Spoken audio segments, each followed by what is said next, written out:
My name is Lazone, citizen of Topeka, Shawnee County. Glad to see you're up and about, Mayor, and for that soccer game that we can go went on match.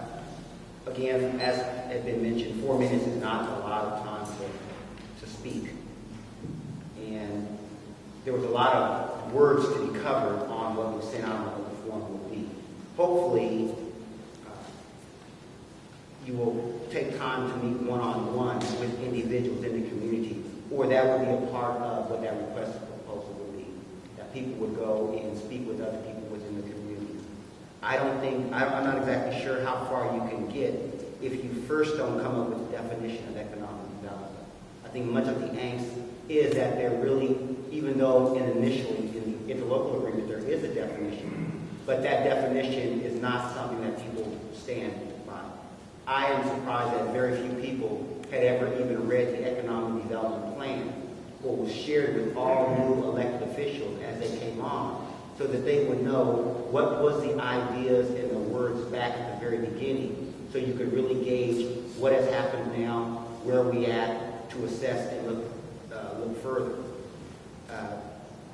I would suggest that whoever the contractor would be to prepare this, that they would have some experience of speaking with diverse populations, that they would have a responsibility of speaking with those. I don't like coming here and speaking, and I probably came and spoke at 90% of the JEDO meetings. I don't like coming here and speaking, and it's not anything to do with you here. I don't like coming in here, and most of the time I'm the only black guy here speaking, in a community here that has a high population. My frustration is with a lot of other adults who should be coming up and speaking for the community, who doesn't look like this, but actually reflects their community. We have no problem with $40 million on a hotel, but we do have a problem with no jobs and contracts. We have a problem with no jobs and contracts on a road downtown, the downtown road. And that when anyone is bringing any information to the table, that just because they're speaking in a dissenting voice, it doesn't mean that there's anybody's enemies. There's no way that I can lay down at night and say anybody is doing an excellent job, considering the statistics that I have shared over the years. It is not an excellent job to go from 8.6 unemployment to 19.1% for black men in this city.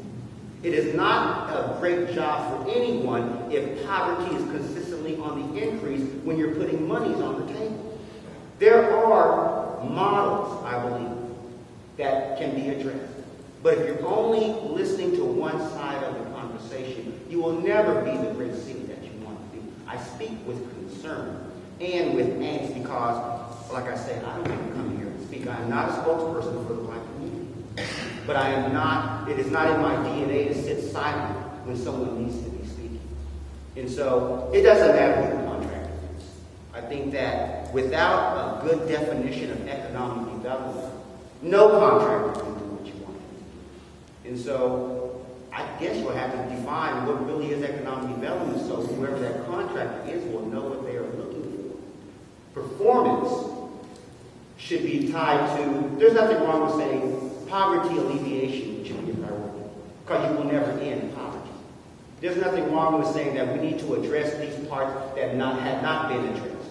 It is not in many companies' interest to tell anybody what they have not done good in, because they don't want to lose contracts. So that's why I try to bring information that shows what people are being deficient in. And if people don't have the ability of fixing those things, then they should be big enough to step back and say, put somebody else in there who can do that. And so those are my comments there. I didn't bring anything to share because I've spoken it all the time. Anything that I can share, you already have. There will be a change. The hard part for me is that there's always a change in mayor or commissioner or council, and then you have to come back and almost re-educate anyone, which is why I always keep going back to that economic development plan, because it should be shared with any new official so that people can be brought up to speed on where we were at one time, so we can know where have we lacked performance. So I hope the JEDO or the contractor has a better job engaging the African American community and getting them to the table, because their children are taxpayers, their children are people here too. Their parents are taxpayers here too. but they are not in the room at the table where decisions and things are being made. And I love all of them, but you can't decide what's going to happen for people over there. You have not lived their lives. Thank you. Thank you. Thank you for your comments. Thank you.